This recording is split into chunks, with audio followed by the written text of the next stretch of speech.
vou começar a gravar aqui, tá, pessoal?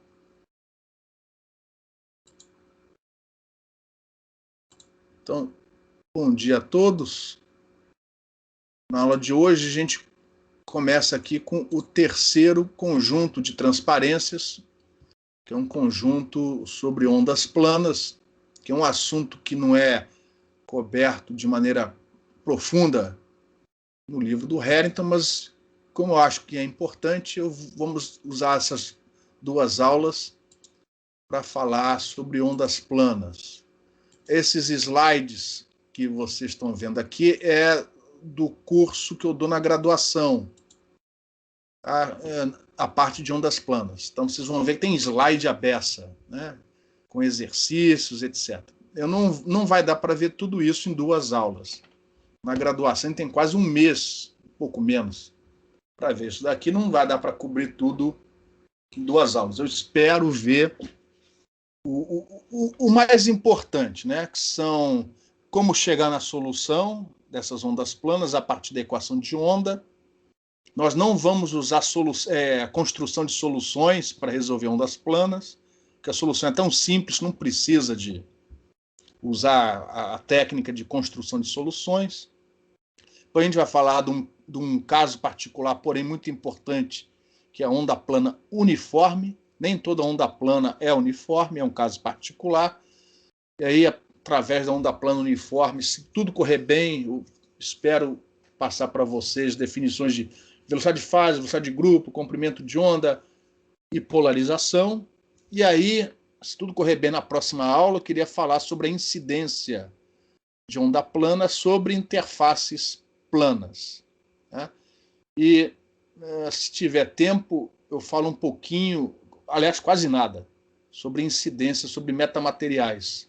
Só para mostrar que as fórmulas são as mesmas, né? Sendo o tal do metamaterial linear, homogêneo, isotrópico, as fórmulas são as mesmas.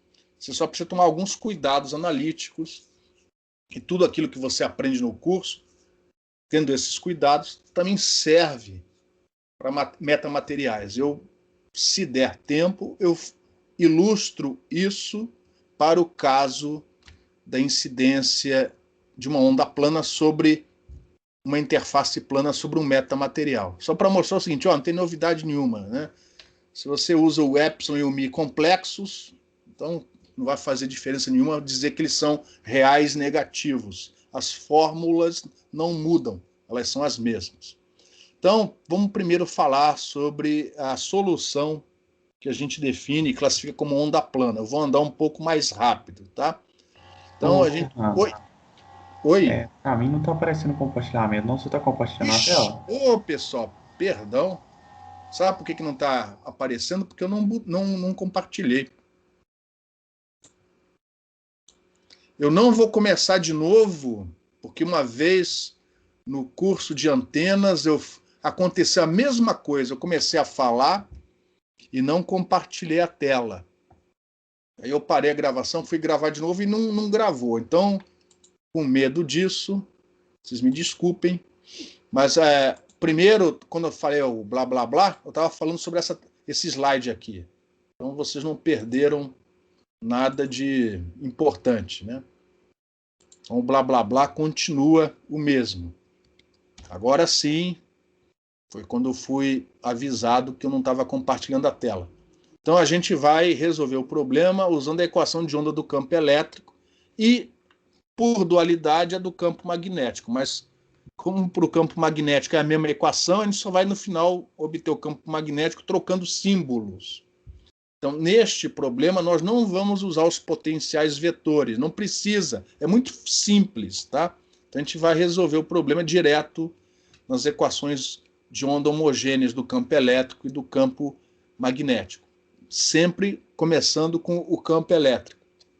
Então, na verdade, essa equação vetorial representa 3 equações escalares, uma para cada componente cartesiana do campo elétrico, né?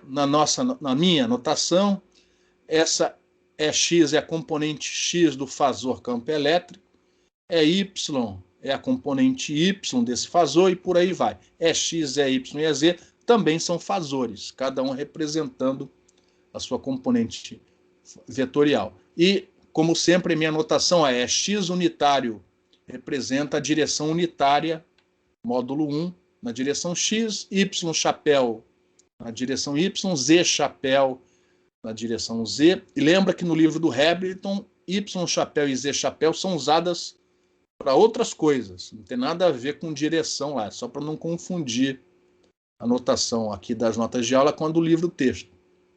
Então, na verdade, esta equação de onda vetorial representa essas três equações escalares. Mas repara, como elas são homogêneas, todas têm a mesma forma. Então, eu não preciso estudar as três, eu estudo uma, que vai ser essa daqui. Então, essa função da posição, que é um fasor, né? Função da posição psi, representa ou o EX, ou o EY, ou o HZ. E mais tarde, ou o HX, ou o HY, ou o HZ. Tá? Com isso, eu transformo o problema vetorial num problema escalar muito mais simples. E aí nós vamos resolver essa equação em coordenadas cartesianas usando separação de variáveis. Ou seja, eu vou dizer que essa função psi é uma função que eu vou chamar de xão, que só depende de x, outra, esse yzão, que só depende de y, e essa aqui, ó, que só depende de z. E se isso for verdade, a minha equação de onda, ela fica desta forma aqui. O que eu fiz aqui? O laplaciano de um escalar em coordenadas cartesianas, né? É a derivada segunda em relação a x, mais a derivada segunda em relação a y, mais a derivada segunda em relação a z. Como y e z não dependem de x, essas funções passam para fora da derivada. E o mesmo acontece nos outros termos. Então, se a separação de variáveis pode ser aplicada, essa minha equação de onda é reescrita desta maneira aqui, ó. Antes de prosseguirmos, uma pergunta, né? Como é que eu sei de antemão que a minha solução tem essa característica e que a técnica de separação de variáveis pode ser aplicada? Separação de variáveis pode ser sempre aplicada para resolver problemas de contorno? O que vocês acham? É uma pergunta. Alô? Mas se não puder ser usado, você chega num resultado inconsistente, né? Eu imagino que Se não você puder testa. ser usado, no final você vai ver que dá tudo errado. Isso. É. Como é que você sabe que pode? Uma coisa que geralmente os professores, quando eu me lembro da minha graduação, que o professor dizia assim, é um chute. Vamos assumir que pode e vamos ver o que acontece. Mas não precisa ser dito dessa maneira. A resposta é não, nem todos os problemas podem ser resolvidos usando separação de variáveis. Como é que eu sei de antemão? Então, eu vou desenhar aqui um caso particular, mas vai ilustrar o que eu quero dizer aqui. É um guia retangular. Então, esse aqui é um problema que a gente vai estudar mais tarde no curso. É um guia retangular.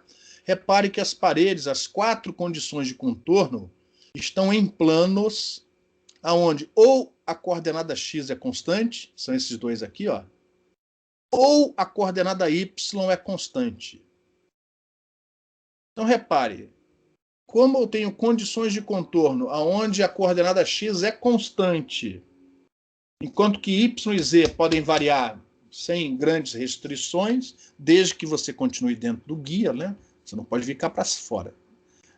Repare, a minha função tem que ter essa forma. Porque como é que eu vou impor a condição, seja ela de Dirichlet ou Neumann, nessas duas paredes onde x é constante, sendo que y e z podem variar livremente ali dentro? Então só tem um jeito, é que a variação em x seja separada da variação em y e z. E se você usar o mesmo raciocínio para as outras duas paredes onde y é constante, você chega nessa conclusão aqui. Em outras palavras, se todas as condições de contorno do meu problema estiverem em planos onde uma das coordenadas cartesianas é constante, então eu posso aplicar a separação de variáveis em coordenadas cartesianas. O caso da onda plana, aí a gente diz o seguinte, ó, é como se eu estivesse dentro de um guia de onda retangular com as paredes indo para o infinito. Tá? Então é essa argumentação que a gente vai usar para resolver o problema atual em coordenadas cartesianas. Prosseguindo com a separação de variáveis, observe que se eu tivesse escolhido o meu sistema de coordenadas lá naquele guia retangular deste jeito aqui, ó, lógico, quem é que vai fazer isso, né? Ninguém. Mas se você tivesse feito assim, você não ia poder aplicar a separação de variáveis nesse sistema cartesiano para resolver o problema. Se o seu guia de onda tivesse uma seção reta triangular, como está ilustrado na figura, por causa dessa parede aqui, ó, você não ia poder aplicar, você não pode aplicar separação de variáveis em coordenadas cartesianas. Se o seu guia fosse um cabo coaxial, como esse daqui, ó, você também não pode aplicar separação de variáveis em coordenadas cartesianas, mas você pode resolver o problema usando separação de variáveis em coordenadas cilíndricas. Repare, as duas paredes do cabo coaxial, se os dois condutores forem concêntricos, estão em superfície onde o ρ, a coordenada ρ, é constante. Então, existem certos problemas onde você pode aplicar separação de variáveis. Quando todas as condições de contorno estiverem em superfícies onde uma das coordenadas é constante, e só uma delas é constante. Tá? Enfim, então nós vamos usar esse... alguma pergunta?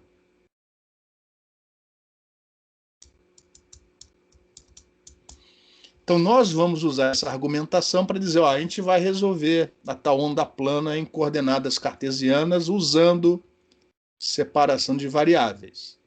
E aí, ó, repetindo, lembra que aquela equação, se eu dividir, a equação de onda, né? Se eu dividir dos dois lados pela função psi, novamente, lembrando que psi é esse produto, eu chego nisso daqui, ó. E aqui está a grande vantagem, né, do problema a ser resolvido quando a separação de variáveis pode ser aplicada. Porque, repare, este termo só depende de x, da coordenada x, esse termo só depende da coordenada y, e este daqui só depende da coordenada z, e essa soma, observe que isso daqui ocorre dentro do volume. Por exemplo, se fosse o guia, dentro do guia, para qualquer ponto, para qualquer triplo x, y, z, essa soma dá constante. Qualquer que seja o x, qualquer que seja o y, qualquer que seja o z. Só tem um jeito disso ser verdade, disso poder acontecer. É se cada um desses termos for constante. Não tem outro jeito. Tá? E aí, a constante é minha, eu chamo do jeito que eu quiser. Eu vou chamar a primeira constante, ó, a constante que representa esse termo, de menos kx ao quadrado. Puxa, por que menos e por que ao quadrado? Porque quando eu defino essa constante como sendo menos kx ao quadrado, a solução fica em termos de combinações de seno e cosseno, ou, se você preferir, de exponenciais complexas como essas aqui, ó. Se você, de antemão, como no caso de um guia retangular, souber que naquela direção, em relação àquela coordenada, a sua solução vai ser estacionária, então provavelmente você vai querer usar uma combinação de seno e cosseno. Provavelmente essa representação vai te dar uma fórmula mais simples, com menos termos. Se, por outro lado, você, como é o caso da onda plana, você antecipa a propagação naquela direção, né? No caso da onda plana aqui, por enquanto não tem parede nenhuma. Então a onda pode propagar em qualquer direção. Então a gente vai escolher a exponencial complexa. E a gente faz o mesmo para as outras duas. E escolhendo a exponencial complexa, a minha função psi, que é o produto dessas três, ó, eu vou representar desse jeito aqui. Perdão, desculpa, antes disso, essas constantes, elas não são totalmente arbitrárias, né? Além de satisfazer as condições de contorno, elas têm que satisfazer a equação de onda, senão a solução não é maxwelliana. Então, menos kx ao quadrado, menos ky ao quadrado, menos kz ao quadrado, mais k ao quadrado tem que ser zero. Eu chego nesta equação vermelha aqui, que é a equação característica ou equação da separação de variáveis. Lembrando que k é ômega raiz de μ epsilon. Né? E o μ e o epsilon podem ser complexos, dependendo do meio que você está analisando. Pode ser um meio dispersivo, a formulação é a mesma. A gente não vai precisar descobrir equação de onda plana para meio dispersivo, para meio ideal, até para metamaterial, a equação, a solução é a mesma. Agora sim, para as ondas planas, nós vamos escolher estas soluções exponenciais, multiplicando, né? Nós chegamos nesse cara daqui, ó. Poxa, mas podia ser mais, não importa. Como é muito simples a solução, se você se equivocou e escolheu o sinal errado, troca o sinal do kx. Porque, afinal de contas, ó, a equação que tem que ser satisfeita é essa. Então, o kx pode ser mais ou menos. Isso não vai mudar a igualdade aqui. Então, se você quiser propagação no outro sentido, na outra direção, é só mudar o valor do kx. Ao invés de um kx positivo, põe aqui negativo. Então, essa fórmula aqui é geral. A menos de uma amplitude, ela é geral. Essa é a solução fasorial que a gente define como onda plana. Daqui a pouco a gente vai explicar por que plano.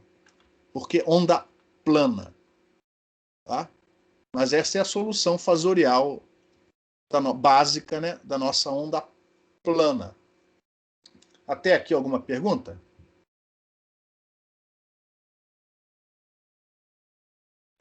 E aí eu olho para isso daqui, ó. Não quero escrever kx vezes x mais ky vezes y mais kz vezes z. Eu quero condensar isso numa notação mais simples, que provavelmente vai, entre outras coisas, facilitar a minha manipulação, quando for necessário. Então eu vou definir um vetor k. Eu vou definir um vetor k que é complexo. Em princípio ele é complexo, porque o kx pode ser complexo, o ky pode ser complexo, o kz pode ser complexo. Então, um vetor k complexo em princípio, cujas componentes são kx na direção x, ky na direção y, kz na direção z. E isso daqui, ó, esse argumento eu reescrevo como sendo um produto escalar de k por r. R é o vetor posição com as coordenadas, né, x, y, z, do ponto onde eu estou observando essa onda plana, essa solução. Então eu vou representar esse psi usando uma notação fasorial mais compacta. Daí eu pus aqui a amplitude que ficou faltando. E aí eu faço isso para todas as componentes do vetor campo elétrico, ou do fasor campo elétrico. E aí, ao invés de ficar definindo uma amplitude AX para a componente X, a Y para a componente Y, por aí vai, eu defino esse vetorzinho, esse fasor constante é zero. Ele contém as amplitudes AX, AY e a Z desse meu fasor campo elétrico. Como a equação de onda do campo magnético tem a mesma forma, eu vou ter a mesma solução, só que a amplitude muda. Então, ao invés de E0, eu vou chamar de H0. E aqui está a representação fasorial dessa solução que é definida como onda plana para meios lineares, homogêneos e isotrópicos. Alguma pergunta?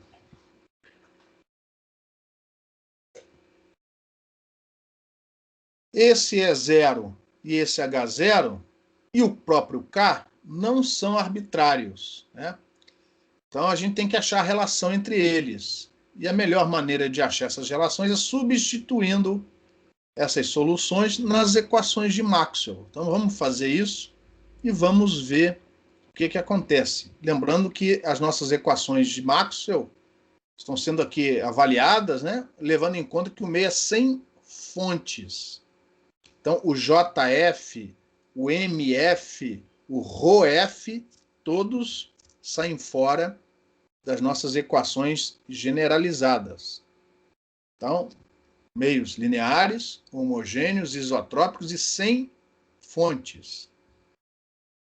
Então, a lei de Faraday fica simplesmente rotacional do campo do fasor, campo elétrico, igual, na notação fasorial, menos J ômega mi H. Esse mi pode ser complexo, se houver alguma dispersão do tipo magnética no seu problema. O mi pode ser negativo, se for um metamaterial. Problema nenhum, a equação é a mesma. E aí eu substituo aquelas duas relações aí, ó, começando pelo campo elétrico. O E0, esse fasor E0 é constante. Então eu posso passar para fora.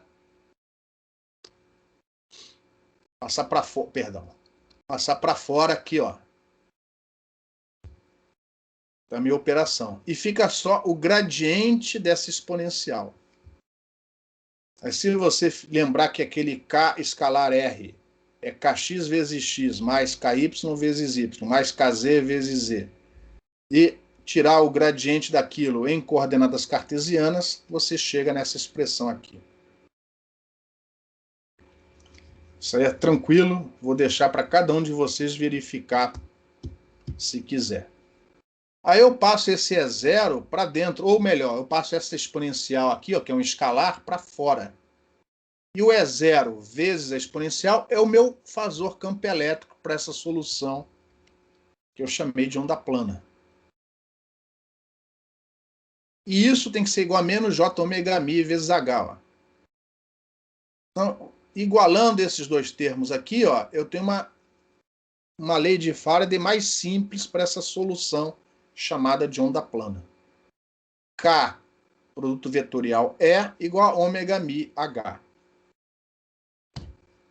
Isso vale para qualquer solução, se o meio for linear, homogêneo, isotrópico e sem fontes.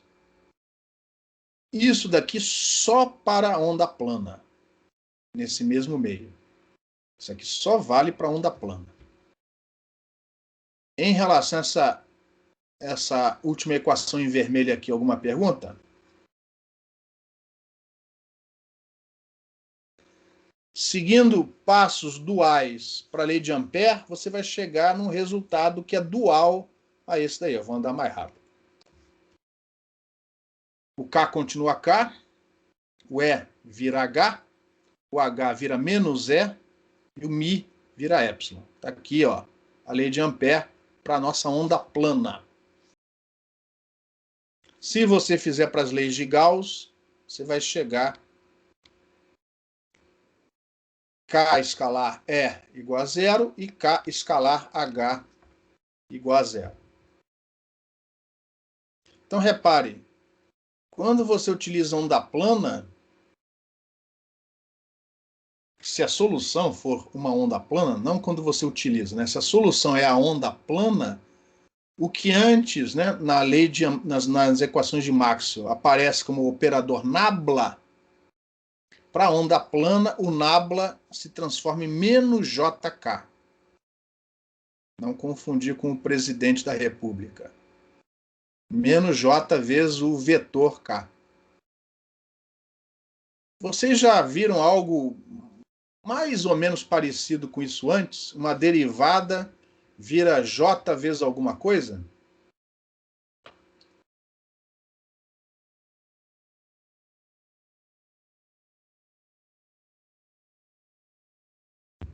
Nesse curso, inclusive?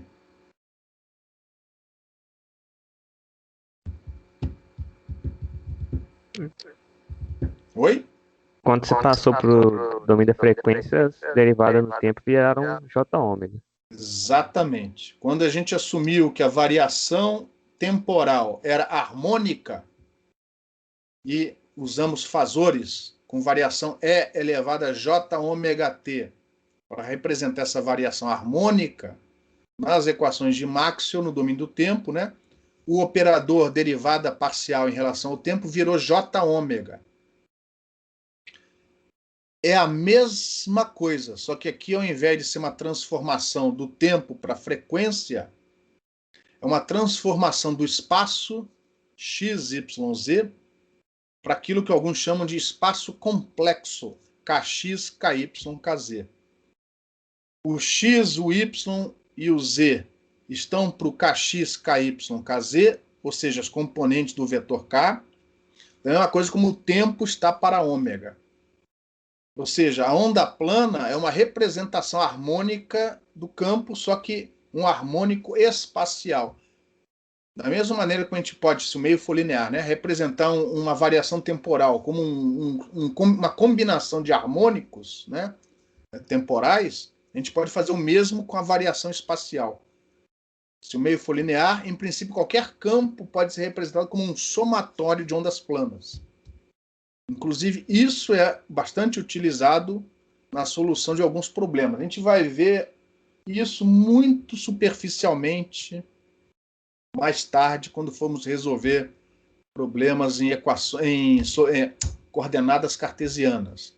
A utilização da transformada de Fourier para resolver problemas, não são todos, são alguns muito específicos, mas enfim, mas ajuda a resolver determinados problemas, tá? A gente vai falar sobre isso mais tarde no curso. Aqui fica apenas a observação no momento. Em relação a essa observação, alguma pergunta?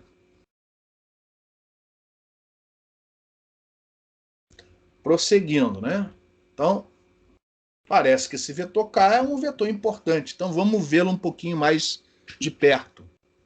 Então, repare que o vetor K tem componentes cartesianas kx, ky, kz, de tal maneira que kx ao quadrado mais ky ao quadrado mais kz ao quadrado tem que ser igual a k ao quadrado. Como k ao quadrado é ômega ao quadrado do μ e o μ e o epsilon podem ser complexos, por exemplo, se o meio for dispersivo, então nada impede que o kx, o ky e o kz sejam complexos. E, consequentemente, você tem que tomar cuidado quando for interpretar geometricamente esse vetor aqui, ó. Porque como ele é um vetor, em princípio, complexo, para que direção ele aponta? Quando é tudo real, é uma maravilha, mas, de uma maneira geral, ele pode ser complexo. Então, cuidado com a interpretação desse vetor. A interpretação geométrica desse vetor. Então, para ajudar nessa interpretação, vamos representar esse vetor em parte real e parte imaginária. Então, ó, como eu já usei a notação K igual a beta menos J alfa, né, no passado, então eu vou usar a mesma notação para o Kx, Ky e para o Kz, cada um com seu respectivo índice. Ó. Então, por exemplo, o Kx eu vou chamar de beta x menos j alfa x. Beta x é a parte real do k, x, e menos alfa x é a parte imaginária do kx. Ah, mas ele é real. Então, o alfa x é zero. Mas só faça isso na hora de substituir os valores. Enquanto você estiver obtendo fórmulas gerais, permita que ele seja complexo. Porque você vai obter uma formulação que vale para qualquer situação envolvendo meios lineares homogêneos isotrópicos, sem fontes. E aí você substitui isso daqui no vetor K. Então, repara, quando eu substituir no vetor K e isolar o que é real daquilo que é imaginário, repare, este vetor entre parênteses é puramente real. Esse outro vetor aqui, ó, também é puramente real. Esses dois podem ser interpretados geometricamente. Esse eu vou chamar do vetor beta, enquanto que o outro eu vou chamar do vetor como sendo o vetor alfa. Então, o meu vetor K complexo tem parte real vetor beta e parte imaginária menos alfa, vetor alfa, né? E aí, se eu substituir isso na equação lá do fasor, na exponencial, repare, eu posso, usando as propriedades da exponencial, separar isso aqui num produto entre dois termos. Um envolvendo o vetor alfa, o outro envolvendo o vetor beta. E aí, olhando para isso, e lembrando que alfa, R e beta são todos reais, eu vejo que este cara daqui, ó, ele controla, ou representa, melhor falando, a variação de amplitude dessa onda plana. Por exemplo, se o meio for dispersivo, isso aqui vai dizer que o campo diminui na medida em que a onda vai propagando para dentro desse meio dispersivo. Enquanto que esse cara daqui, ó, representa a variação de fase do fasor campo elétrico dessa solução chamada de onda plana. Então essas exponenciais, ó, representam a variação de amplitude, o azulzinho, e de fase, o vermelhinho. E aí agora, lembra que em ondas, né, frente de onda, por definição, a frente de onda representa matematicamente, né, a superfície onde a fase é constante. Então, o que eu vou perguntar é o seguinte: quando essa fase aqui é constante, que superfície é essa? Qual é a superfície da frente de onda nesta solução chamada de onda plana? Adivinha qual é a resposta? É um plano. Por isso que a solução é chamada de onda plana. E como é que eu vejo que isso daqui, ó, constante, é a representação de um plano? Com a ajuda dessa figurinha aqui, ó. Então, eu não fiz em 3 dimensões, que a figura ia ficar muito ruim, né? Então, para simplificar, eu desenhei esse plano vermelho, ó. Esse vermelho aqui, ó, é lógico que é um segmento de reta, mas está representando um plano. E beta, esse vetor beta, é a normal, ó, normal a esse plano. E eu vou desenhar 2 vetores posição. O vetor R1 localizando um determinado ponto azul nesse plano e o vetor R2 localizando outro ponto nesse plano. E repare que tanto o R1 como o R2 eles são diferentes, mas eles têm a mesma projeção na direção do beta. Ou seja, beta escalar R1 é igual a beta escalar R2. E qualquer outro R que eu estivesse localizando aqui um ponto nesse plano vermelho, teria o mesmo beta escalar R. Ou seja, beta escalar R constante é a equação de um plano, cuja normal é na direção beta. Ou seja, essa solução possui frente de onda plana, por isso é chamada de onda plana. Se você quiser determinar a direção de propagação, é a direção do vetor beta, porque é a normal à frente de onda. A direção de propagação não é dada pelo vetor K, mas sim pela parte real do vetor K, o vetor beta. E com isso você tem uma formulação geral, ampla, que permite você tratar qualquer tipo de onda plana em qualquer meio, desde que ele seja linear, homogêneo e isotrópico. E se você fizer o mesmo raciocínio para o alfa escalar R, você vai ver que as superfícies onde a amplitude é constante também são planos. Só que são planos perpendiculares à direção alfa, né? Que é o negativo da parte imaginária do K. E o beta, a direção do vetor beta, não é necessariamente a mesma direção do vetor alfa. Você pode ter o vetor beta apontando numa direção e o alfa apontando na outra. Como, por exemplo, nessa figura aqui, ó.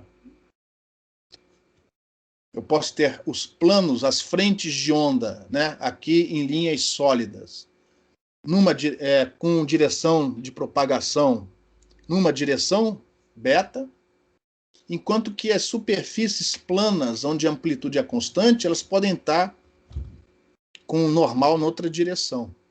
Em outras palavras, se isso aqui acontecer, ó, se o alfa e o beta não forem paralelos entre si, ao longo da frente de onda, a amplitude varia. Se o alfa e o beta forem não nulos e não forem paralelos entre si, essa solução é classificada como onda plana não uniforme. Ou seja, a amplitude sobre uma frente de onda não é uniforme, não é constante. Quando o alfa for igual a zero, ou seja, quando o vetor K for real, ou quando ele for diferente de zero, mas apontar na mesma direção do vetor beta, essa onda plana é chamada de onda plana uniforme. Ou seja, sobre a frente de onda, a amplitude é constante, ela é uniforme. A amplitude pode variar de uma frente de onda para outra, mas sobre a mesma frente de onda, ela é constante, ela é uniforme. Que é a solução que a gente vai dar mais destaque, né, na aula de hoje.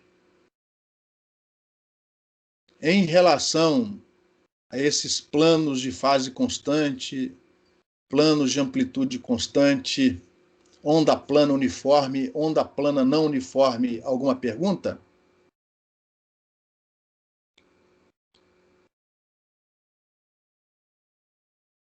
Então, vamos prosseguir.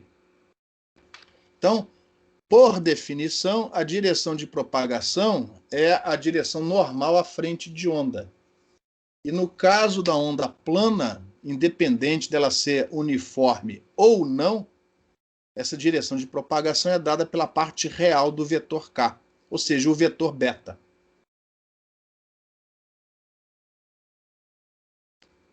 Se a onda plana for uniforme, a gente mostra que essa direção beta, ou seja, a direção de propagação, coincide com a parte real do vetor de Poynting complexo. E aí a direção de propagação é a mesma direção do fluxo de energia. Mas se a onda plana não for uniforme, isso não é verdade. A direção de propagação não coincide com a direção do fluxo de energia, tá? Então fica aqui a observação. Bom, aí tem esse, eu vou pular isso daqui, ó, é só para dizer que é possível representar um campo, um fasor, né, com variação espacial, como um somatório de ondas planas. E se esse somatório for contínuo, isso é a transformada de Fourier, só que uma transformada de Fourier em 3 dimensões, de x, y, z, né, para o espaço complexo kx, ky, kz. Ou de x para kx, de y para ky, de z para kz. Não precisa ser nas 3 coordenadas simultaneamente. Pode ser em uma delas ou em 2 delas e não na terceira. Enfim. E aí você pode fazer isso através dessa expansão em ondas planas. A teoria é muito parecida com a teoria que vocês viram de transformada de Fourier na graduação. Só que ao invés do tempo, né, para a frequência angular ômega, do vetor R para o vetor K. Aqui. Mas nós não vamos, a não ser em 1 ou 2 problemas bem simplesinhos, nós não vamos abordar isso com profundidade aqui no curso. Mas tem livros e mais livros sobre esse assunto. Vocês acham esses livros com facilidade se um dia vocês precisarem disso aí. Então agora vamos restringir o estudo para onda plana uniforme. E antes que você pergunte, poxa, por que não começou logo com a onda plana uniforme? Por que aquele blá blá blá todo? Primeiro porque na próxima aula a gente vai querer estudar a incidência oblíqua na interface plana separando 2 meios. Então, como eu preciso, né, de uma onda plana incidindo arbitrariamente, obliquamente, nessa superfície plana, eu preciso do vetor K apontando em qualquer direção. Isso é uma coisa. E outra coisa é que um dos fenômenos, se der tempo, a gente vai estudar na próxima aula, é o ângulo crítico. Quem já estudou isso na graduação deve lembrar que, numa certa situação, a partir de um certo ângulo de incidência, toda a potência média é refletida. Puxa, beleza, toda a potência é refletida. Mas e o que acontece do outro lado? O que acontece do outro lado? Não tem campo do outro lado? Tem que ter campo do outro lado, porque senão as condições de contorno falham. E, lógico, não podem falhar. Só que o campo que está do outro lado é uma onda plana não uniforme. Então, se a gente não tivesse falado de ondas planas uniformes e não uniformes, não ia dar para explicar, como a gente vai, né, explicar na próxima aula, esse fenômeno associado ao ângulo crítico. Mas até lá, a gente só vai se incomodar aqui, ó, com a onda plana uniforme. Esse é o objetivo do resto da aula de hoje, estudar a onda plana uniforme. Então, por definição, se a onda é plana uniforme, é porque os vetores beta e alfa, eles não têm a mesma amplitude, mas eles apontam na mesma direção, eles são paralelos entre si. Ou então, o alfa é nulo, que é o caso que geralmente o pessoal estuda na graduação, né? Onda plana uniforme propagando no meio ideal sem perdas. Isso é um caso particular. Então, se a onda é dita uniforme, é porque os vetores beta e alfa são paralelos entre si. E aí a gente não precisa chamar essa direção nem de beta nem de alfa. Como o beta e o alfa são paralelos entre si, ó, como o beta unitário é igual ao alfa unitário, eu não vou chamar nem de beta unitário e nem de alfa unitário, eu vou chamar de K unitário. Porque a direção é real. Então eu vou definir um K unitário real. Uma direção real. Por exemplo, onda plana uniforme propagando na direção Z. Esse K chapéu vai ser Z chapéu. O vetor K pode ser complexo, beta e alfa. Mas a direção é real. E aí eu posso interpretar o vetor K geometricamente. Na onda plana uniforme isso tem que ser feito com cuidado. Na onda plana não uniforme isso tem que ser feito com cuidado, mas aqui não. Então, ó, quando a onda plana for uniforme, eu vou ter, ó, o meu vetor K beta menos J alfa vezes o K unitário. O famoso ômega raiz de μ epsilon na direção real unitária K chapéu. E aí, quando eu trocar, substituir isso aí nas equações de Maxwell, eu vou poder interpretar geometricamente os resultados que eu tinha obtido umas 3 ou 4 transparências para trás. Aqui está, ó. Os planos de amplitude constantes coincidem com os planos de fase constante. Então, a direção K unitária é real. Aponta na direção de propagação dessa onda. Tá. É. Em alguns livros, não é o caso do livro do Harrington, mas tem certos livros que abordam eletrostática e magnetostática no início do livro, e só depois tratam de eletrodinâmica, onde ao invés de usar o K, JK, cadê o J? Aqui não está aparecendo. Ao invés de usar JK, eles usam gama. Eu não gosto dessa notação, o Harrington também não gosta. Quando você usa esse gama, quando ao invés de seno e cosseno aparece seno hiperbólico, cosseno hiperbólico, pô, para que fazer isso, tá? Mas enfim, fica aqui a informação de que alguns livros, ao invés de usar JK na exponencial, usa gama, tá? Enfim, a gente não vai usar essa notação, ela é muito ruim. A gente não vai usar isso aqui no curso. A gente vai seguir o que está no livro do Harrington e que também está no livro do Balanis. Então agora, ó, as relações entre o campo elétrico e o campo magnético para essa tal onda plana uniforme. Nós tínhamos obtido isso, ó, antes. Só que eu não parei para interpretar geometricamente essa equação. Isso aqui vale para qualquer onda plana. Agora, se essa onda plana for uniforme, eu posso trocar esse vetor k por isso daqui, ó. E lembrando que o escalar k é ômega raiz de μ.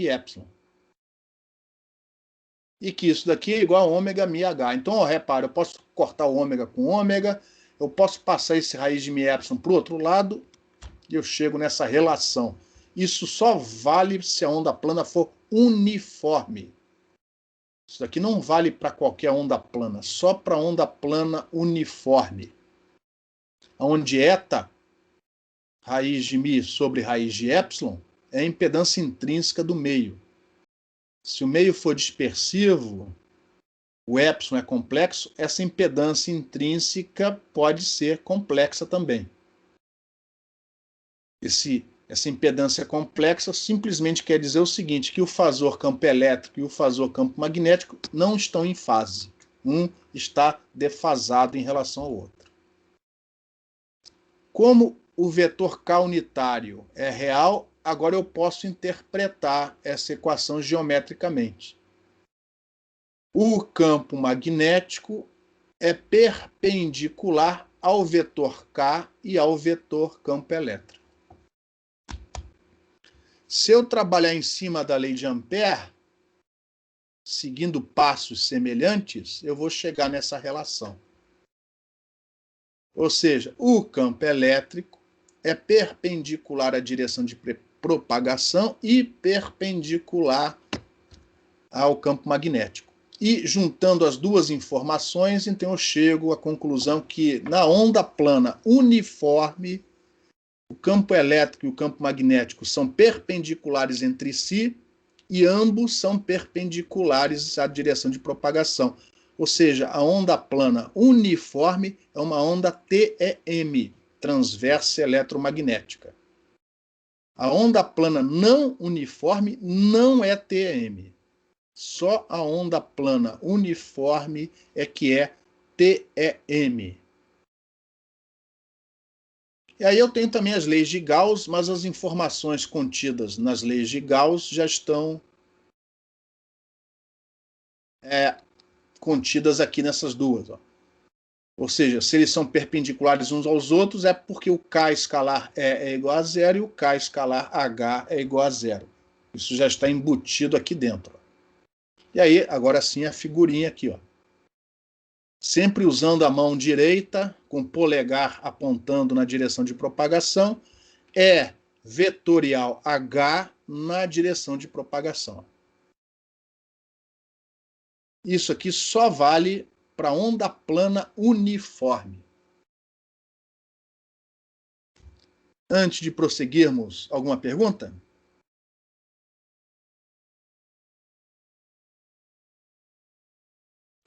Então, vamos lá. E o vetor de Point complexo? Se a onda plana não for uniforme, você vai usar isso daqui, ó. Como você usa em qualquer outra situação. Essa relação é geral. Agora, se a onda plana for uniforme, você consegue simplificar esta relação aqui, ó. Mas o que vamos fazer agora só vale para onda plana uniforme. Então, o que eu fiz aqui foi trocar o conjugado do H pela primeira lei, acho que foi de Faraday, no caso da onda plana uniforme. Lembrando que o conjugado de um produto de fatores é só colocar o conjugado em cada um desses fatores.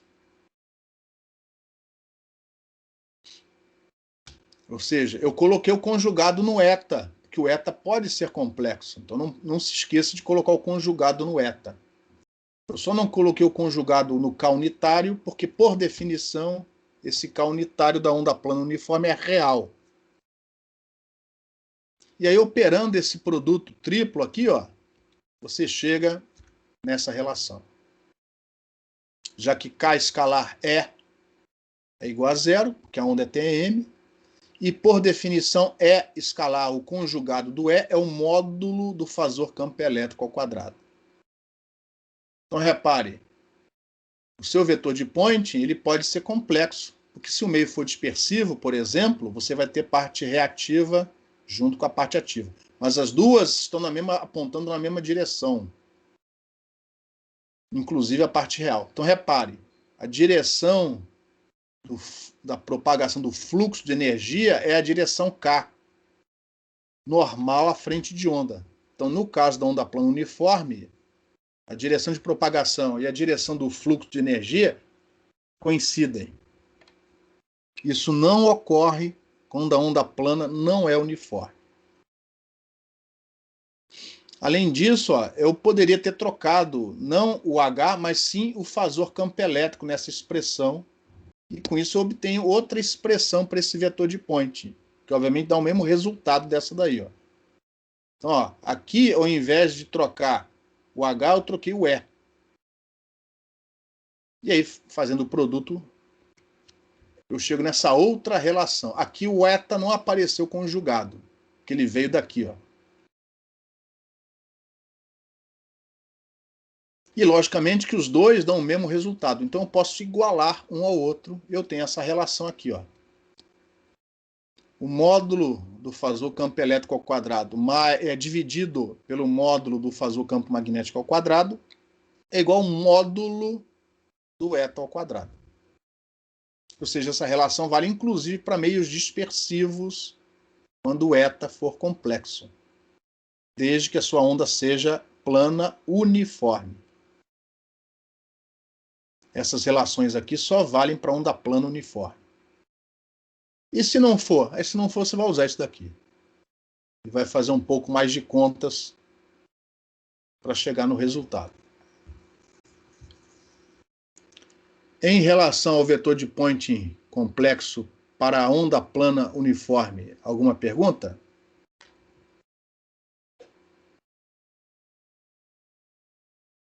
Então, prosseguindo.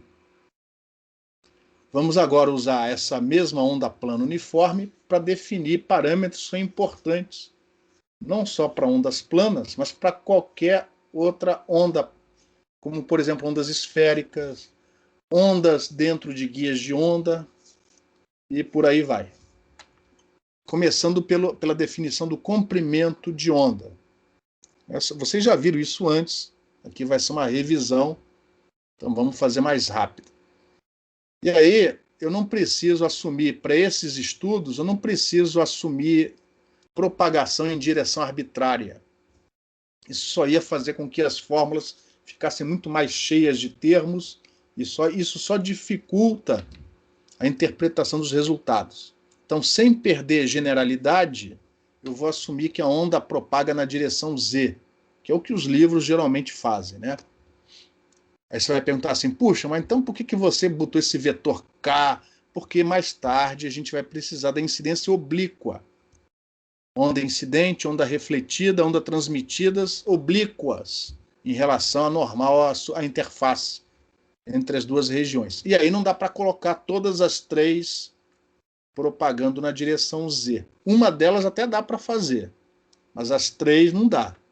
Então, por isso que eu preciso de uma representação mais geral para o problema que vem mais tarde. Mas agora, nesse momento, a gente não precisa assumir.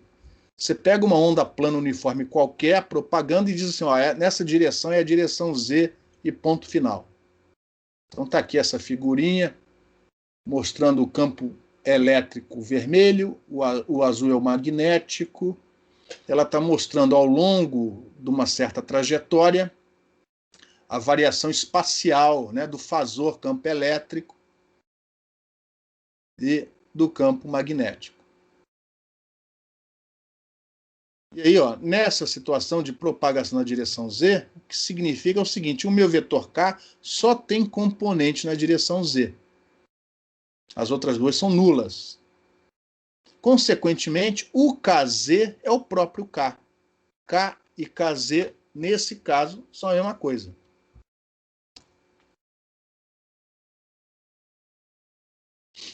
E aí, o meu vetor K é beta menos J alfa, porque afinal de contas o meio pode ser dispersivo, então o K pode ser complexo, mas a direção de propagação é a direção Z. Ou seja, o KZ é o próprio K. Então, por isso, não vou colocar aqui índices Z, beta Z e alfa Z. Vou deixar só beta menos J alfa, que é o ômega raiz de μ. Ah, mas e se o meio não for dispersivo? Problema nenhum, o alfa é igual a zero, dá no mesmo. Pô. Mas essa fórmula é mais geral. Permite você estudar a sua onda plana propagando no meio ideal ou no meio dispersivo, ou até no metamaterial. A fórmula, com alguns cuidados que a gente vai falar mais tarde, é a mesma, não muda nada, é a mesma equação. Então, vamos lá. Como a onda plana é uniforme e, consequentemente, T é M, então eu não posso ter campo elétrico na direção de propagação. Então, arbitrariamente, eu digo aqui que esse campo elétrico só tem componente X, para ficar menor a equação. Mas eu podia colocar qualquer combinação de componentes X e Y. Tá? Só não podia ter componente na direção Z. Comprimento de onda, velocidade de fase, né? Isso denota, representa algum movimento. Como essa figura aqui é uma foto, né? Não tem movimento nenhum, está parado. Mas isso aqui podia ser uma animação, um filminho, mostrando essa onda transladando na direção Z. Então, esses parâmetros são melhor entendidos quando a gente estuda esses parâmetros no domínio do tempo. Então, eu vou pegar este fasor e passá-lo, né, passar essa expressão do campo elétrico para o domínio do tempo. Então, tudo que você precisa fazer é pegar o fasor, multiplica por E elevado a J ômega T e tira a parte real. Ah, perdão, o campo magnético está aqui. Tá? A gente não precisa dele, mas está aqui. Então, quando a gente faz isso, ó, e tira a parte real, lembra que o E0 é um fasor, ele tem amplitude e fase, ele é complexo, em princípio. Então, também tem uma fase que vem desse E0, apesar de ser constante. Eu chamei essa fase de φ0. Então, quando você tira a parte real, ó, amplitude A0, esta exponencial, e o x unitário são reais, passam para fora. As demais exponenciais, quando você tira o real, fica só o cosseno. Então, isso aqui ó, é a representação no domínio do tempo dessa nossa onda plana uniforme. Ela varia senoidalmente, não só com o tempo, mas também com o espaço. Por isso, aquela senoide na transparência anterior. Ela varia senoidalmente com a coordenada, no caso, com a coordenada Z. Porque, para simplificar a equação, a gente assumiu propagação na direção Z. Se tivéssemos assumido uma direção arbitrária, ia aparecer aqui beta-x vezes x, mais beta-y vezes y, mais beta... Aí ia ficar muito grande. Desnecessariamente. E aí, vamos desenhar a figura. Eu bati uma foto disso aqui. Congelei o tempo. E aqui está, ao longo dessa trajetória, o meu campo elétrico variando senoidalmente com a coordenada Z. E, por definição, o comprimento de onda é a distância percorrida quando a fase, né, desse argumento varia de 2π. Ou seja, lambda, a gente vai usar a letra lambda para representar o comprimento de onda. É tal que beta vezes lambda é igual a 2π. Nessa figura, eu peguei dois picos aqui consecutivos. Lambda é a distância entre esses dois picos. Se o meio for sem perdas, ideal, o K é real, o K é o próprio beta. Aí temos aquela relação particular, K é igual a 2π sobre lambda. K igual a 2π sobre lambda só vale quando o meio não tem dispersão, quando o alfa é igual a zero. Que aí o K é o próprio beta, o beta é o próprio K. Mas a expressão mais geral é beta igual a 2π sobre lambda ou lambda igual a 2π sobre beta. Lembrando que beta é a parte real da nossa constante de propagação K. E essa definição ela é mantida mesmo quando o meio for dispersivo. Quando o meio for dispersivo, a amplitude varia. A amplitude, varia. Se o alfa for diferente de zero, conforme o campo vai propagando, a amplitude do campo vai diminuindo. Então você já não tem mais aqui a periodicidade, mas a definição é mantida.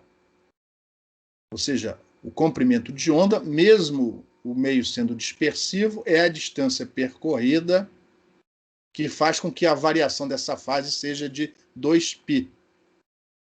Então, continua sendo lambda igual a 2π sobre beta. Essa definição é geral. Você só não pode dizer agora que K é igual a 2π sobre lambda. Até porque o K agora, com alfa diferente de zero, tem um valor complexo. Então, a definição geral é lambda é igual a 2π dividido pela parte real do nosso parâmetro K. Alguma pergunta em relação ao comprimento de onda?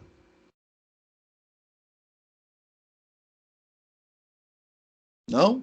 Então, beleza. Então, para a próxima. Próxima não. Tá aqui a definição geral. Lambda é igual a 2π dividido por beta, que é igual a 2π dividido real de K.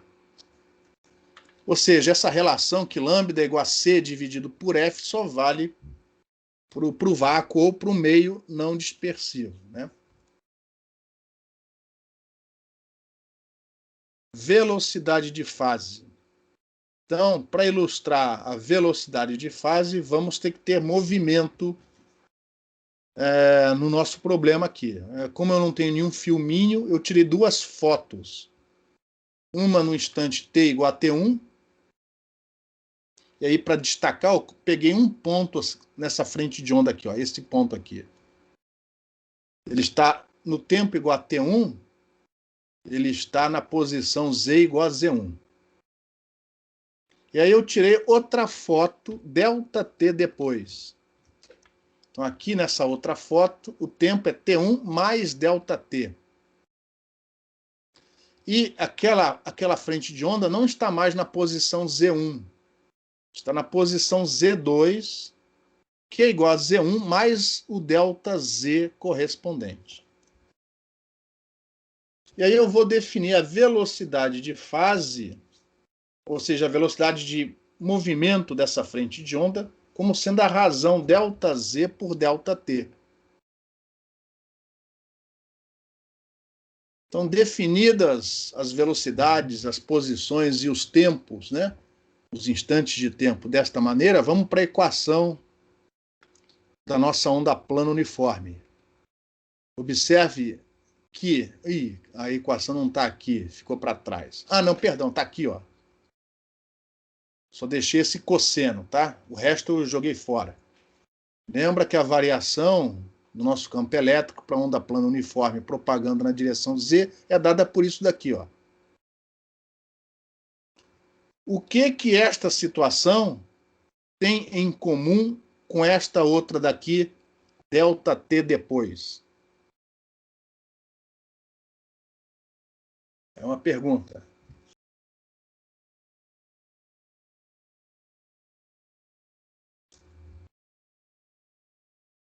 Este evento e este outro, o que eles têm em comum? Esses dois pontos, o que eles têm em comum?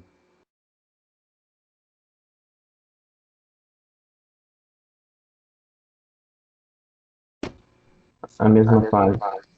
Eles estão sobre a mesma frente de onda, a mesma fase. Significa que houve uma variação de tempo correspondendo a uma variação de posição. Repare, aqui a posição é outra, o tempo é outro. Mas de tal maneira que a fase no primeiro evento tem que ser a mesma do segundo, porque eles estão na mesma frente de onda. É que a frente de onda se deslocou. Então nós temos isso daqui, ômega t para o instante t1 menos beta z para a posição z1 tem que ser igual ao ômega t menos beta z do segundo evento. E aí, você chega que a razão ΔZ sobre ΔT é ômega dividido por beta.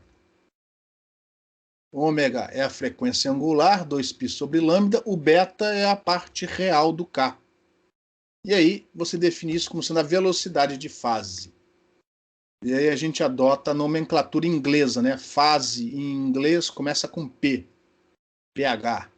Então Vp vai ser a nossa velocidade de fase, ômega dividido pela parte real da constante de propagação K. E essa definição vale inclusive para meios dispersivos. Em relação à definição da velocidade de fase, alguma pergunta?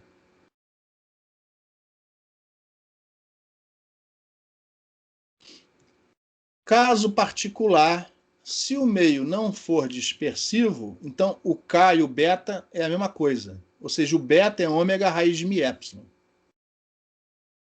E aí a velocidade de fase é a velocidade da luz naquele meio. Isso ocorre para o meio não dispersivo, meio ideal, sem perda nenhuma.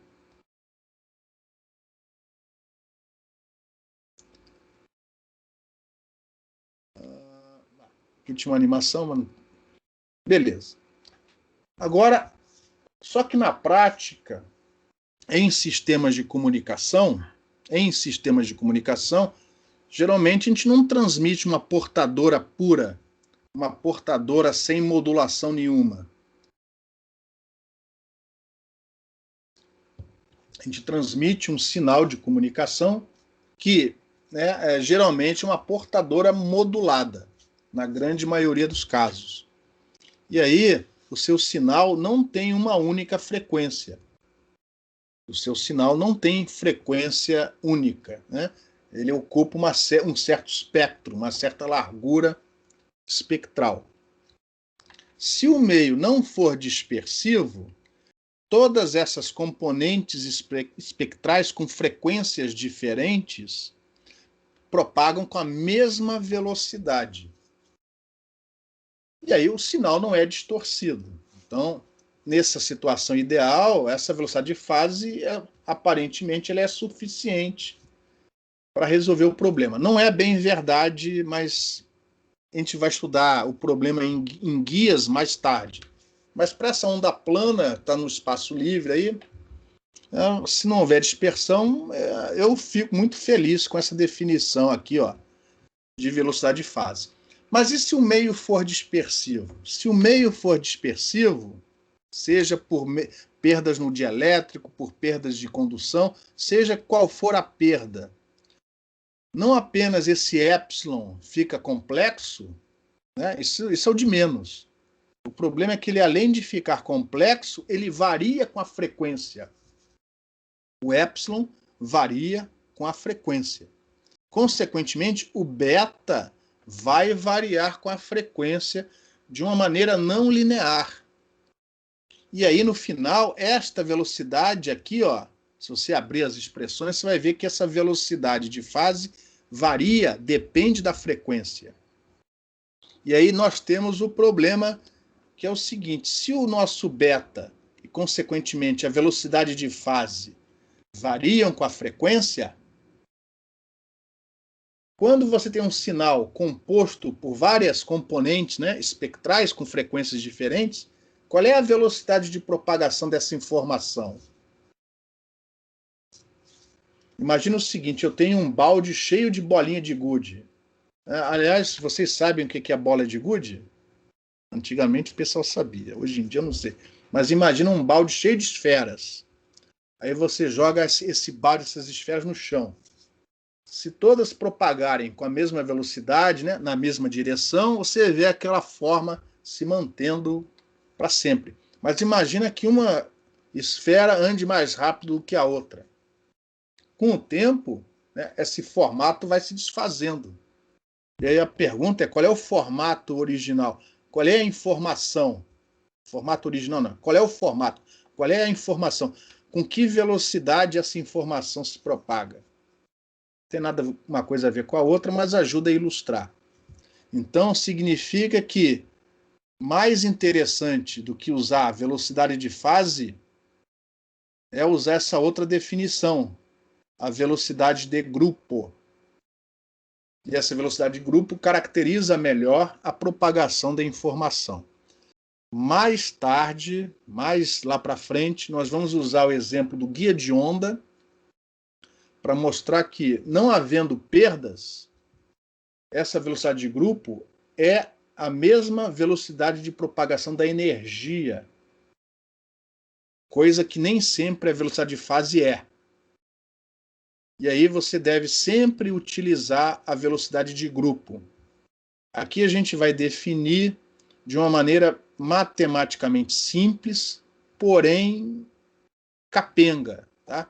Existe uma maneira de você provar, definir a velocidade de grupo de uma maneira matematicamente mais rigorosa. Depois eu até dou uma referência para vocês. Só que desta maneira fica mais fácil, mais intuitivo entender, eu acho, né? Essa definição de velocidade de grupo. Mais tarde vamos mostrar que essa velocidade de grupo tem mais a ver com a velocidade de propagação da energia do que a velocidade de fase para determinados casos, tá? Mas isso a gente só vai falar sobre isso mais tarde, não nesta semana.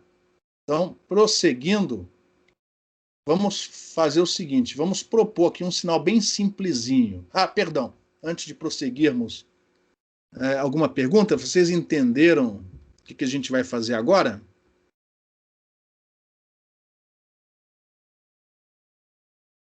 Então, para tentar ilustrar, vou pegar um sinal bem simplesinho, composto por duas componentes com frequências diferentes.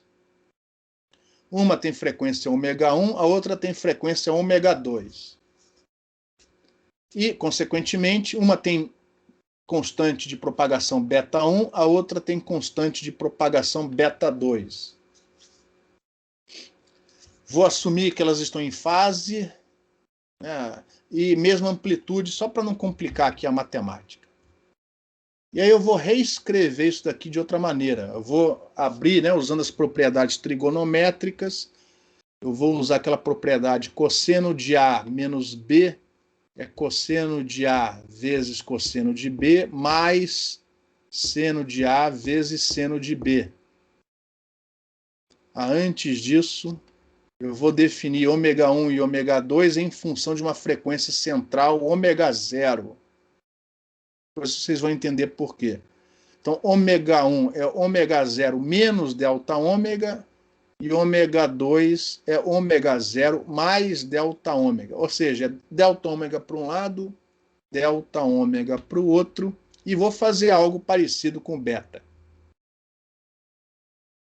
Então, antes de usar a propriedade trigonométrica, eu vou substituir estas duas definições aqui dentro. Agora sim.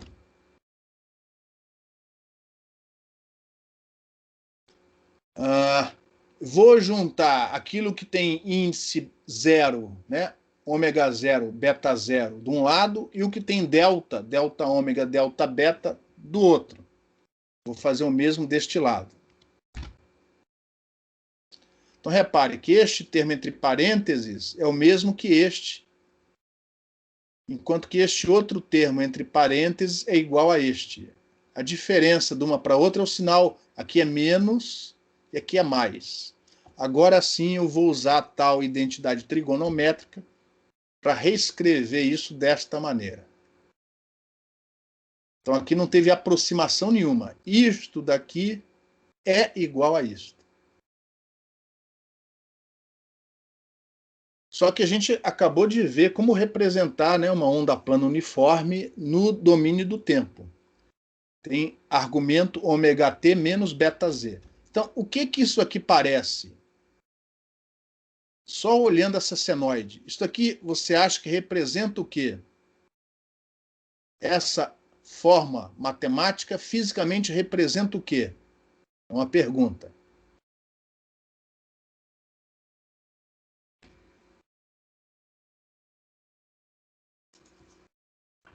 Oi? Alô? Alguém se habilita? Bora, pessoal. Tô sozinho aqui, pô. o que isso aqui representa fisicamente? O que isso aqui o que está representado aqui, ó?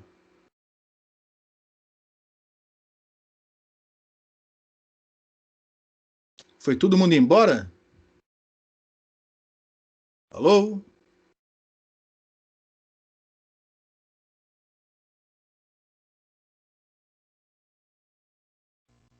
Ou Opa, apareceu alguém aí. Aqui, professor, a gente só não tá sabendo. Então, oi, não entendi. O que você falou? Nós estamos ouvindo, só não sei responder. Ah, ninguém? Repare, isso daqui representa uma onda plana, ou uma onda propagando na direção Z, ó. Isso aqui não representa uma onda propagando na direção Z? Aqui tem outra onda propagando na direção Z, só com frequências diferentes. Então, isso daqui, ó, representa uma onda propagando na direção Z com velocidade ômega zero dividido por beta zero. Enquanto que isso aqui, ó, representa uma outra onda propagando na direção Z, só que com uma outra velocidade, delta ômega dividido por delta beta. De maneira geral, é a única interpretação que a gente pode dar até o momento. Mas em comunicações, vocês sabem que geralmente, né, esses sinais, por mais banda larga que eles sejam, eles não ocupam um espectro, né, uma largura espectral da ordem da frequência da portadora. Essa frequência central ômega zero você pode interpretar como sendo a frequência da portadora. Na prática, essa variação, esse delta ômega, é muito, muito, muito, muito menor que ômega zero. Então, esta senoide aqui, ó, varia muito, muito, muito mais lentamente do que essa. Então, se você interpretar isso como um sinal de comunicação, isso aqui parece uma senoide com frequência ômega zero, com uma amplitude limitada por essa outra função aqui, que por acaso é senoidal também. Essa figura aqui, que eu, logicamente, estou exagerando, né? Na prática, você devia ver um borrão vermelho aqui, porque essa frequência ômega zero é muito maior do que delta ômega em comunicações. Isso aqui não é um problema puramente matemático, né? A gente está pensando na aplicação em comunicações. Para você enxergar alguma coisa, eu fiz o ômega zero não tão grande assim, para a gente enxergar.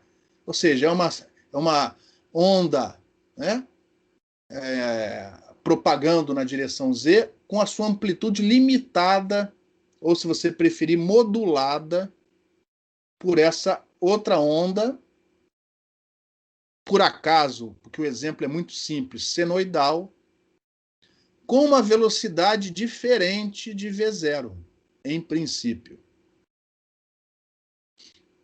Você pode interpretar nesse exemplo simples isso daqui, ó, como sendo uma onda modulada em amplitude, AM, cuja informação propaga com uma velocidade que, em princípio, é diferente da propagação da portadora.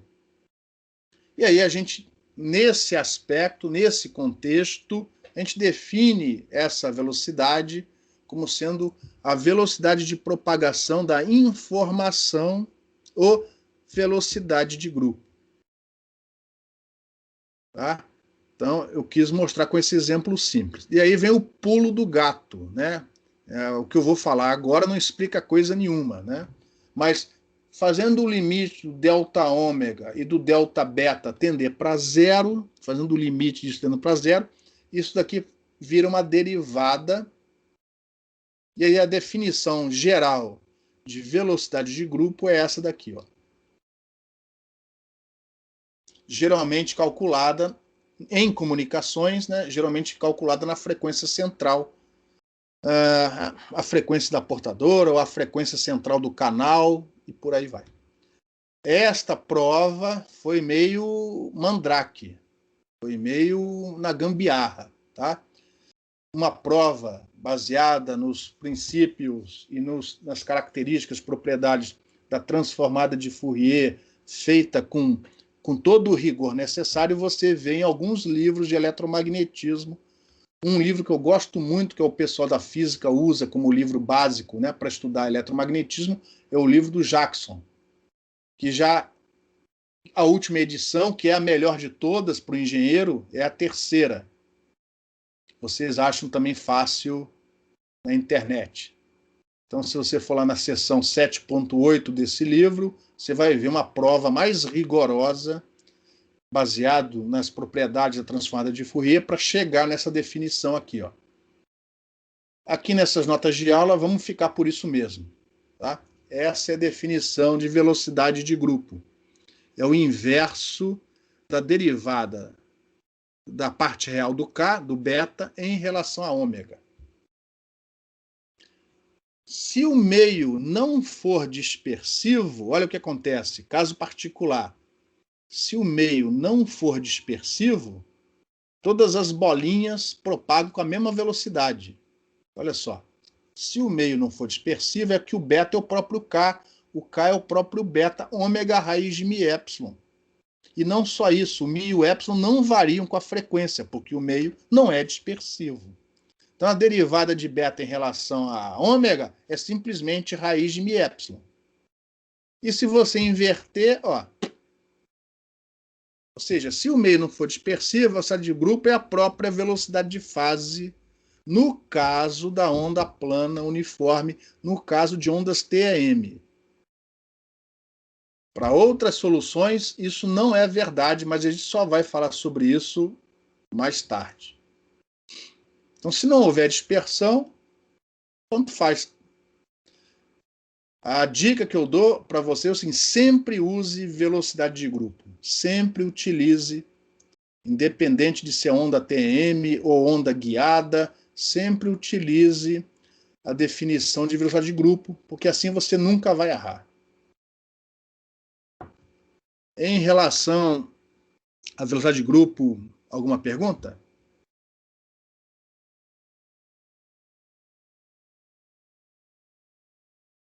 Bom, eu vou pular essa parte, só um momentinho. Aí é a definição. Enfim, você pode. Como uma é ômega dividido por beta e a outra é o inverso da derivada de beta em relação a ômega, você pode obter outras relações envolvendo essas velocidades, mas aqui para nós, sinceramente, tem coisa mais importante aqui para ver. Eu deixei todos os slides aqui. Então vocês vão ver aqui, por exemplo, onda plana propagando em meio com baixas perdas, onda plana em meio condutivo. Eu vou deixar isso para vocês, porque afinal de contas eu falei que não ia dar para ver tudo em 2 aulas. Eu não tirei os slides, porque quem quiser estuda ou faz a revisão por conta própria. Eu só vou ver aquilo que eu acho mais importante. Lembrando que, inclusive, o nosso livro-texto não dá quase importância nenhuma para essa solução, mas eu vou terminar a aula de hoje falando de polarização, usando a onda plana uniforme como exemplo. Quem já fez a matéria de antena sabe como polarização é importante, ou ótica, né? Como polarização é importante. E a gente pode entender, interpretar, classificar a polarização usando uma solução matemática mais simples, que é a onda plana uniforme. Então, a gente vai aproveitar aqui a onda plana uniforme para rever, ou, para quem nunca viu, né, para estudar, né, as definições de polarização. Agora eu vou ter que representar esse meu campo elétrico de uma maneira mais geral.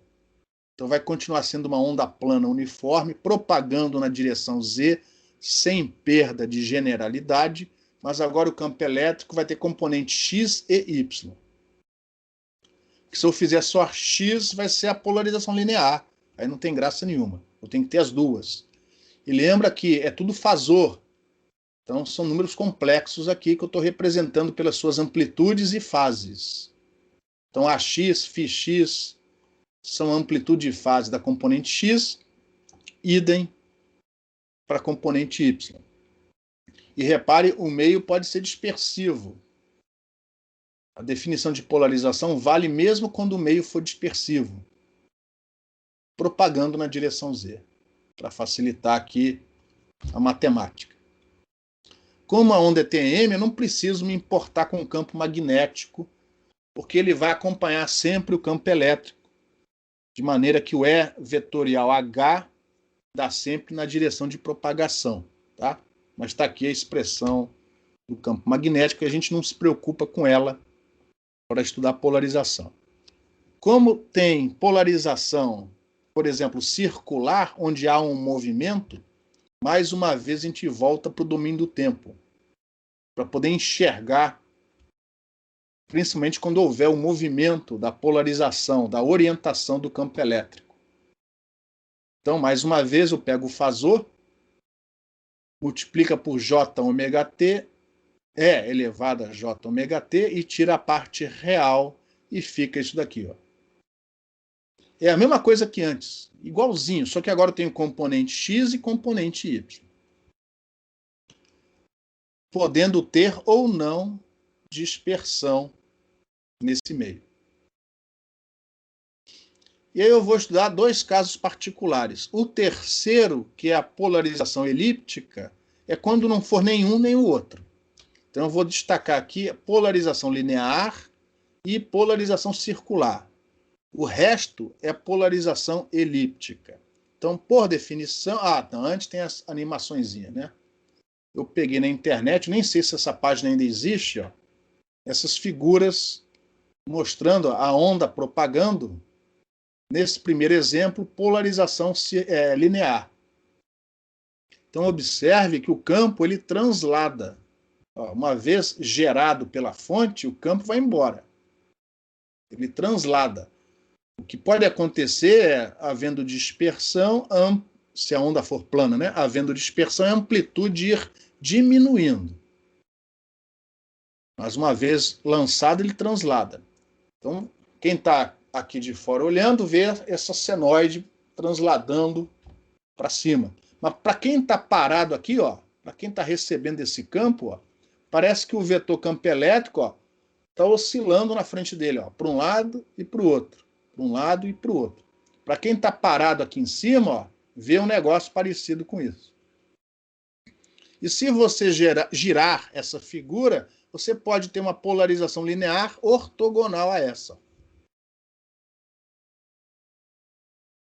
Então, por exemplo, isso aí podia ser polarização linear horizontal e a outra podia ser polarização linear vertical. Ou pode ser inclinado. Pode ser inclinado. Você pode ter uma polarização linear inclinada, desde que essas duas aí estejam em fase, combinando numa terceira polarização linear. Agora, você pode combinar essas duas, por exemplo, para elas terem a mesma amplitude e quadratura de fase. Quando você faz isso, você consegue algo assim. Então, repare que uma vez gerado o campo, ele translada, ele vai embora. Mas para quem está parado aqui em cima, parece que o vetor está girando na frente dele. Quando isso ocorre e essa ponta do vetor descreve um círculo, a gente define isso como polarização circular. E dependendo da componente que está atrasada ou adiantada, se é a vertical ou se é a horizontal, você pode fazer esse vetor girar para um lado ou para o outro. Se você apontar o polegar na direção de propagação, aponta o seu polegar na direção de propagação, para cima. Isso daqui é classificado como uma polarização circular mão esquerda, enquanto que essa outra é classificada como uma polarização circular mão direita. O pessoal de antenas prefere, para evitar ambiguidade com as antenas transmitindo e recebendo, usar mão esquerda e mão direita. O pessoal de ótica já prefere mais horário e anti-horário, né? Essa daqui seria um exemplo de polarização circular no sentido horário, enquanto que a outra no sentido anti-horário. O problema em antenas do horário e do anti-horário é que você nunca sabe se você está olhando a onda chegando em cima de você ou no caso da antena recebendo, né? Ou a onda saindo, no caso da antena transmitindo. O que é horário num caso vira anti-horário no outro e vice-versa. Aí começa uma confusão. Com a mão direita e mão esquerda, você sempre aponta o polegar na direção de propagação, essa ambiguidade some. Tá? Mas, enfim, se você não errar, fazendo de um jeito ou de outro, você vai chegar, obviamente, no mesmo resultado. A polarização linear é simplesmente quando as duas componentes ortogonais estão em fase. Ou seja, quando o φx, a fase da componente x, e o φy são iguais ou múltiplos de π. É a diferença entre eles, né?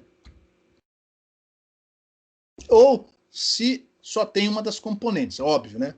Se tem apenas a componente x, é óbvio que a polarização é linear. Tendo as duas, para a polarização ser linear, elas têm que estar em fase.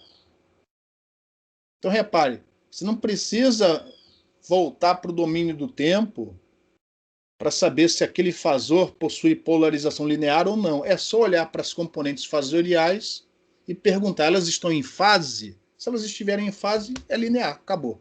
Tá? Mas para desenhar isso daqui, ó, foi necessário voltar momentaneamente para o domínio do tempo. Aqui está uma polarização linear arbitrária. Logicamente que essa inclinação aqui vai depender das amplitudes AX e AY. Em relação à polarização linear, alguma pergunta? A circular é um outro caso particular, onde duas condições são necessárias. As duas são necessárias e suficientes.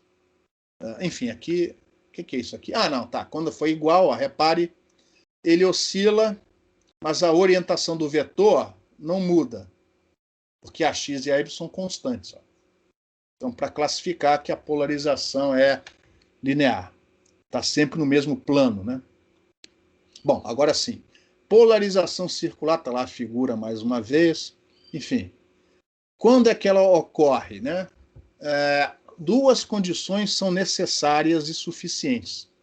As amplitudes têm que ser iguais, e a diferença de fase tem que ser mais ou menos π/2. Essas componentes x e y, elas têm que estar em quadratura de fase. Se estas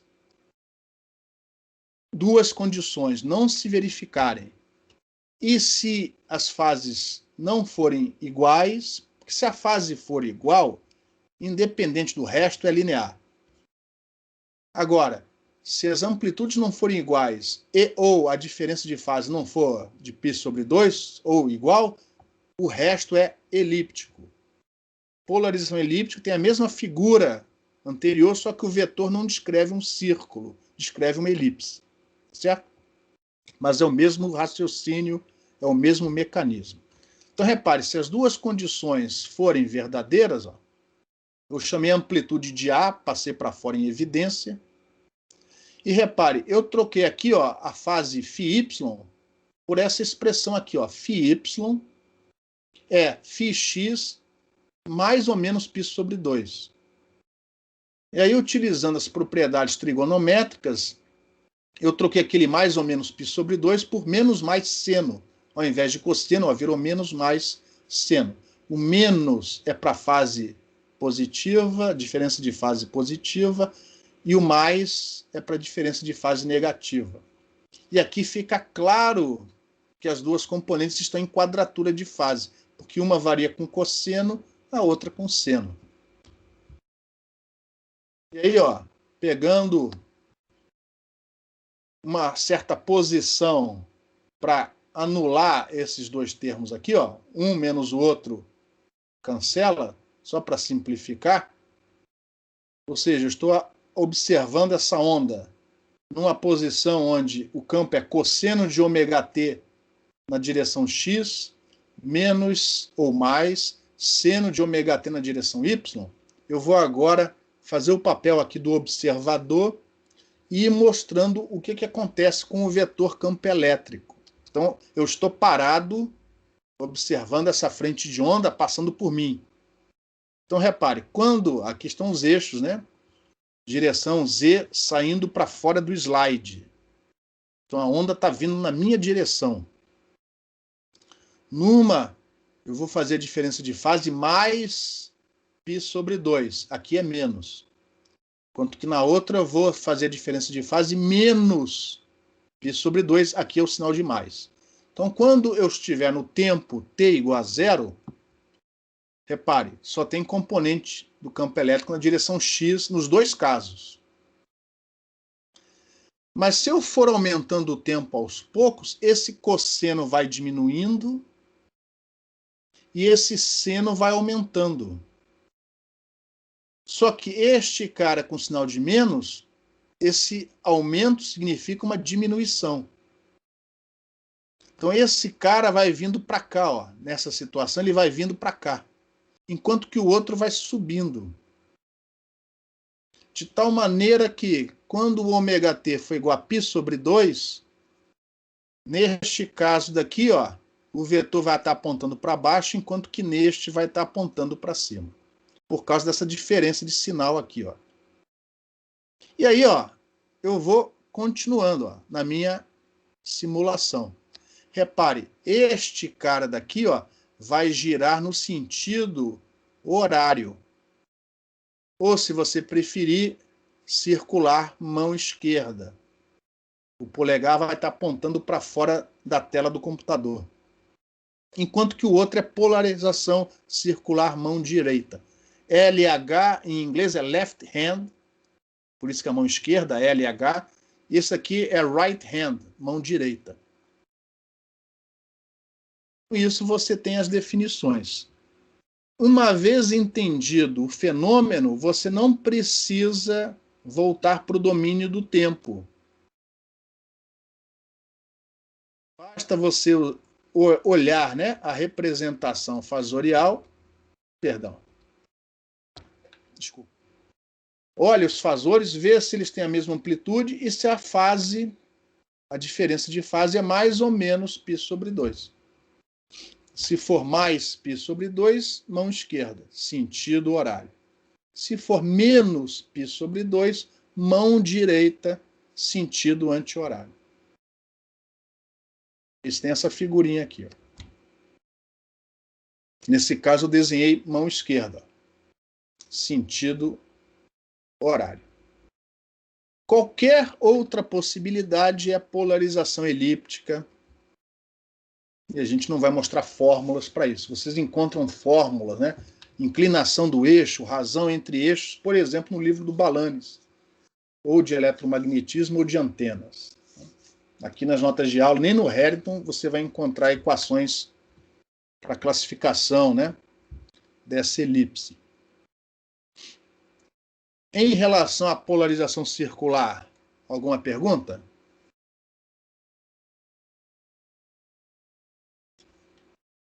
Eu passei um pouquinho do tempo, mas eu só quero concluir com um exercíciozinho que eu mostro no próximo slide. Então, eu quero que vocês participem, tá, pessoal? Então, vamos supor, eu tenho este fasor campo elétrico. Componente X, componente Y. Elas estão em fase ou não?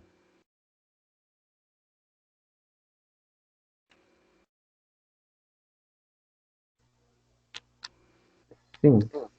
Elas estão em fase. 1 é a mesma coisa que amplitude 1 e fase 0, enquanto que 5 é a mesma coisa que amplitude 5 e fase 0. As amplitudes são diferentes, mas elas estão em fase. Então, isso aqui, ó, tem uma polarização linear. Esse outro exemplo aqui, ó. Isso é polarização. Que polarização é essa aqui? Circular, né? Circular. Exatamente, circular. Por quê? Tem a mesma amplitude, 5. Uma tem fase 0, a outra tem fase π sobre 2. A diferença de fase é mais π sobre 2. Y menos X, mais π sobre 2. Então, ela é circular mão esquerda. Essa outra aqui.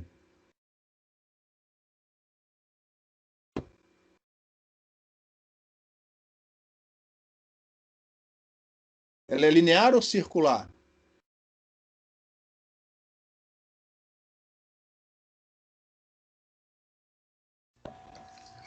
Circular. Opa. Amplitude 1, amplitude 5. Não possuem a mesma amplitude, não têm a mesma fase, então não é nem uma coisa nem outra, é elíptica.